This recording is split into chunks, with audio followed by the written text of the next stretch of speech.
हरे कृष्ण कृष्ण कृष्ण हरे हरे, हरे राम राम राम हरे हरे। हरे कृष्ण कृष्ण कृष्ण हरे हरे, हरे राम राम राम हरे हरे। हरे कृष्ण। ते कृष्ण अनुरागी भक्तबृंद के জানাই সুস্বাগতম। এই ছটি জিনিস আপনার গৃহে যদি আপনি রাখেন তাহলে আপনার গৃহে কখনো অর্থাভাব হবে না। আপনার গৃহের আয় উন্নতি ঝড়ের গতিতে বাড়তে থাকবে, অর্থ আসবে, আপনার উন্নতি হবেই হবে। এই ছটি জিনিস আজই আপনার গৃহে অতি অবশ্যই রাখবেন। যে ছটি জিনিস ভগবান আমাদেরকে আমাদের গৃহে রাখার কথা বলেছেন, চলুন সেগুলি জেনে নেওয়া যাক। তো ভিডিও শুরু করার আগে যে সমস্ত ভক্তমতী মায়েরা আমাদের চ্যানেলটিকে এখনো সাবস্ক্রাইব করেননি, দয়া করে কৃষ্ণ কথা চ্যানেলটিকে সাবস্ক্রাইব করে দেবেন এবং লাইক শেয়ার করতে ভুলবেন না। আমাদের গৃহে আমরা যদি এই ছটি জিনিস রেখে দিই তাহলে আমাদের গৃহে কখনো অর্থাভাব হবে না। আমরা প্রত্যেকেই কিন্তু অর্থ চাই, ধন সম্পত্তি চাই। আমরা চাই যেন আমরা ভালো থাকতে পারি, সুখে থাকতে পারি, আমাদের উন্নতি আমরা প্রত্যেকেই কিন্তু কামনা করি। তাই আমাদের উন্নতি কামনার জন্য, আমাদের অর্থাভাব দূর করার জন্য আমরা কিন্তু এই ছটি জিনিস আজ থেকে অতি অবশ্যই আমাদের গৃহে রেখে দেব। এই ছটি জিনিস ভগবান স্বয়ং রাখার কথা বললেন এবং এই ছটি জিনিস রাখার ফলে আমাদের গৃহে মা লক্ষ্মী বিরাজ করবেন এবং অর্থ আসবে, উন্নতি হবে। এই ছটি জিনিসের মধ্যে সর্বপ্রথম যে জিনিসটি আমাদের গৃহে রাখতে হবে সেটি হলো ভগবানের সিংহাসন। এই ভগবানের সিংহাসন সবসময় দক্ষিণ দিকে মুখ করে রাখার চেষ্টা করবেন। কেননা দক্ষিণ দিকে মুখ করে, অর্থাৎ আপনি যখন ভগবানের সেবা করবেন আপনার মুখ যেন উত্তর দিকে থাকে। এইভাবে আপনি যদি ভগবানের সেবা করতে পারেন এবং আপনার ভগবানের মুখ যদি দক্ষিণ দিকে থাকে তাহলে কিন্তু এটি অত্যন্ত শুভ হিসেবে ধরা হয় এবং সংসারের উন্নতি হয়, অর্থাভাব দূর হয়। দ্বিতীয়ত, আপনার গৃহে অতি অবশ্যই একটি তুলসী বৃক্ষ রাখার চেষ্টা করবেন।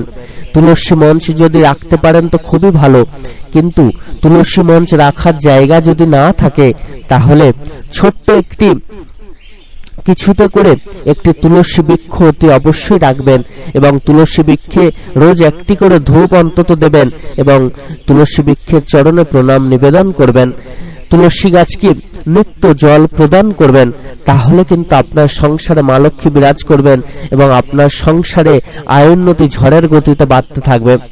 তৃতীয়ত, গৃহে শোবার ঘরে একটি বাঁশের বনসাই রাখবেন।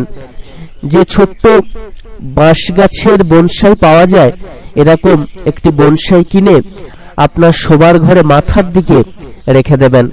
শাস্ত্র অনুসারে এই বনসাই অত্যন্ত শুভ হিসেবে ধরা হয় এবং এর ফলে কিন্তু আপনার অর্থাভাব দূর হবে, আপনার ধন সম্পত্তি বাড়তে থাকবে।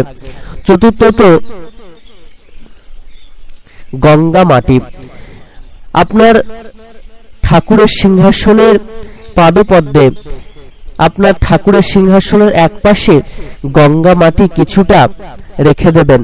শাস্ত্র অনুসারে গঙ্গা মাটি অত্যন্ত শুভ এবং ভগবানের কাছে যদি আপনি গঙ্গা মাটি রেখে দেন এবং যে কোনো শুভ কাজে যদি আপনি গঙ্গা মাটি ব্যবহার করেন তাহলে কিন্তু সেই শুভ কাজে আপনি সফল হবেন এবং গৃহের সকল অর্থাভাব দূর হবে, ইনকাম বাড়বে, আয় উন্নতি বাড়তে থাকবে। পঞ্চমত, পবিত্র মন। গৃহের সকলের মন কিন্তু অত্যন্ত পবিত্র হওয়া উচিত। অত্যন্ত পবিত্র মন নিয়ে যদি আমরা ভগবানের সাধন ভজন করি, আমরা যদি ভগবানের সেবা দিই, ভগবানের নাম জপতে থাকি, তাহলে কিন্তু ভগবানের কৃপা দৃষ্টি আমাদের উপর পড়বে এবং ভগবানের কৃপা দৃষ্টিতে আমাদের সকল অর্থাভাব দূর হবে এবং গৃহে অর্থ আসবে, সুখ আসবে, শান্তি আসবে। ষষ্ঠত, পবিত্র কর্ম। আমরা এমন কোনো কর্ম করব না যার ফলে অন্যের কোনো ক্ষতি হয়। আমরা এমনই কর্ম করব সেই পবিত্র কর্মের ফলে যেন অন্যের উপকার হয়, অন্যের যেন সেই কর্মের ফলে লাভ হয় এবং সেই কর্ম হবে সুকর্ম। কারোর কোনো ক্ষতি করব না, কারোর প্রতি হিংসা করব না, কারোর ক্ষতি করার চেষ্টা করব না, কাউকে কোনো কটু কথা বলবো না, কারোর সাথে ঝগড়া বিবাদ করব না। এইভাবে যদি আমরা কর্ম করে চলতে পারি, আমাদের আচার ব্যবহার যেন মিষ্ট হয়, আমরা যেন সব সময় ভগবানের চিন্তা করতে থাকি, চলায় ফেরায় ভগবানের নাম জপতে থাকি, তাহলে কিন্তু আমরা ভগবানের কৃপা লাভ করব। এবং ভগবানের কৃপা লাভ মানে মা লক্ষ্মী স্বয়ং আমাদের গৃহে বাস করবেন। আর মা লক্ষ্মীর আমাদের গৃহে বাস করা মানে আমাদের গৃহের উন্নতি হবেই হবে, আমাদের গৃহের আয় ইনকাম বাড়তে থাকবে এবং আমাদের গৃহে কখনো অর্থাভাব আসবে না, ঝড়ের গতিতে অর্থ আসতে থাকবে।